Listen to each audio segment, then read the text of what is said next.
지혜가 부르지 아니하느냐, 명철이 소리를 높이지 아니하느냐. 그가 길가의 높은 곳과 내 거리에 서며 성문 곁과 문 어귀와 여러 출입하는 문에서 불러 이르되, 사람들아, 내가 너희를 부르며 내가 인자들에게 소리를 높이노라. 어리석은 자들아, 너희는 명철할지니라. 미련한 자들아, 너희는 마음이 밝을지니라. 너희는 들을지어다. 내가 가장 선한 것을 말하리라. 내 입술을 열어 정직을 내리라.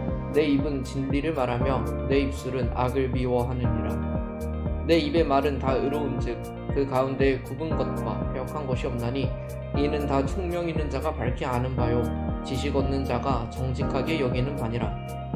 너희가 은을 받지 말고 나의 훈계를 받으며 정금보다 지식을 얻으라. 대저 지혜는 진주보다 나음으로 원하는 모든 것을 이에 비교할 수 없음이니라. 나 지혜는 명철로 주소를 삼으며 지식과 근신을 찾아왔나니, 여호와를 경외하는 것은 악을 미워하는 것이라.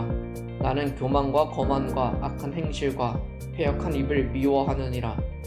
내게는 계략과 참 지식이 있으며 나는 명철이라. 내게 능력이 있으므로 나로 말미암아 왕들이 치리하며 방백들이 공의를 세우며 나로 말미암아 재상과 존귀한 자 곧 모든 의로운 재판관들이 다스리느니라. 나를 사랑하는 자들이 나의 사랑을 입으며 나를 간절히 찾는 자가 나를 만날 것이니라.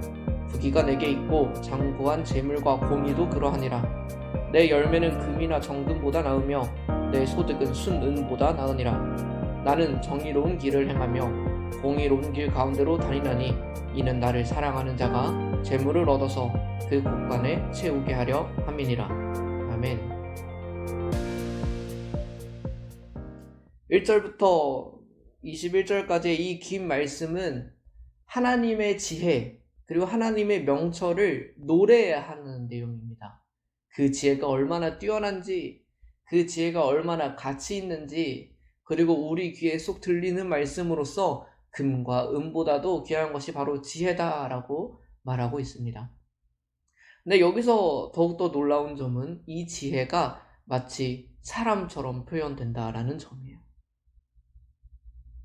지혜를 사랑하는 것이 마치 인격적인 나를 사랑하는 것과 같다라고 성경 기자는 고백합니다. 우리는 이 나가 성경을 쓴 사람은 아니라는 것을 알 수 있어요. 그렇다면 이 지혜는 도대체 어떤 지혜이길래 인격적으로 표현될 수 있는 것일까?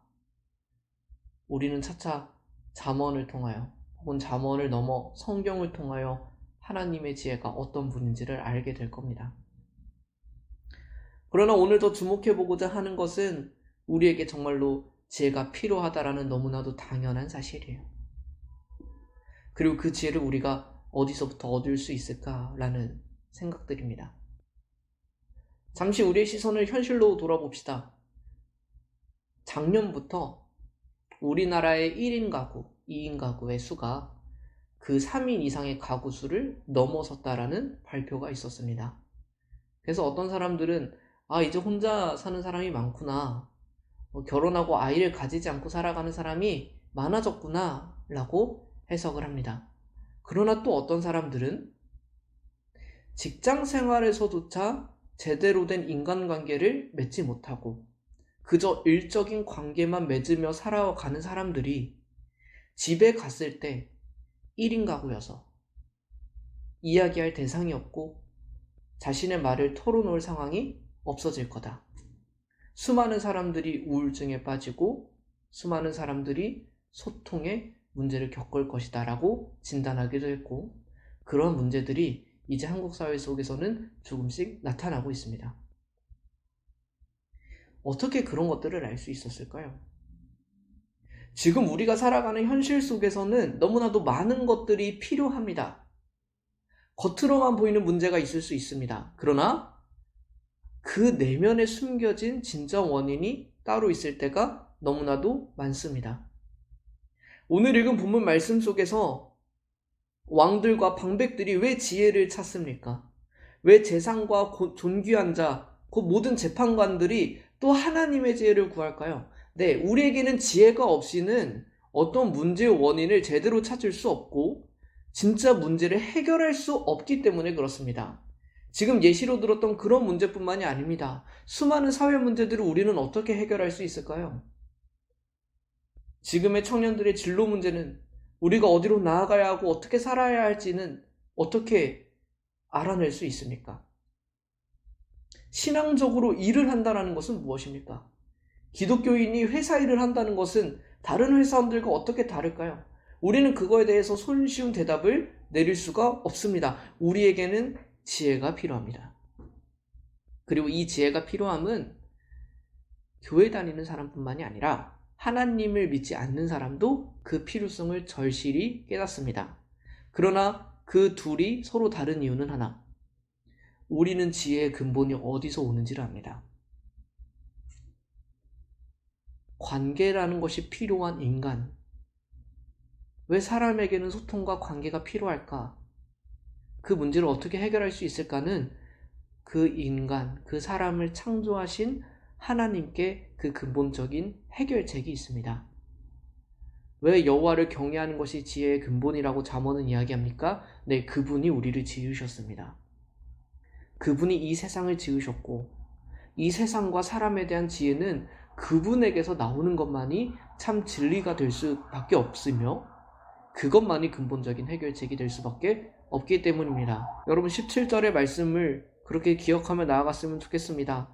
나를 간절히 찾는 자가, 지혜를 간절히 찾는 자가, 하나님의 지혜를 간절히 찾는 자가, 결국 지혜의 근본이신 하나님을 간절히 찾는 자가 나를 만날 것이라. 여러분 지혜의 필요성만 느끼고 멈추지 마십시오. 그 지혜를 얼마든지 부어주실 그 하나님을 찾고 그 지혜를 구하시기를 소망합니다. 이 시간 함께 기도하도록 하겠습니다. 지혜의 근본이 되시는 하나님, 오늘도 저희를 그 하나님 앞으로 인도하여 주심에 감사를 드립니다. 하나님, 저희 스스로의 모습을 돌아보니 지혜가 없습니다. 문제만 보이고 앞두고 있는 상황만 보이고 그 안에 숨겨진 내면과 진짜 원인은 전혀 보이지가 않습니다. 이런 어리석은 저희를 불쌍히 여겨 주옵소서. 그러나 그렇게 불쌍한 모습으로 남아있는 것이 아니라 지혜의 근본이 되시는 하나님을 찾고 하나님을 구하여 진정한 지혜를 얻어 우리가 살아가는 삶 속에서 하나님의 지혜를 힘입어 살아갈 수 있게 하여 주옵소서.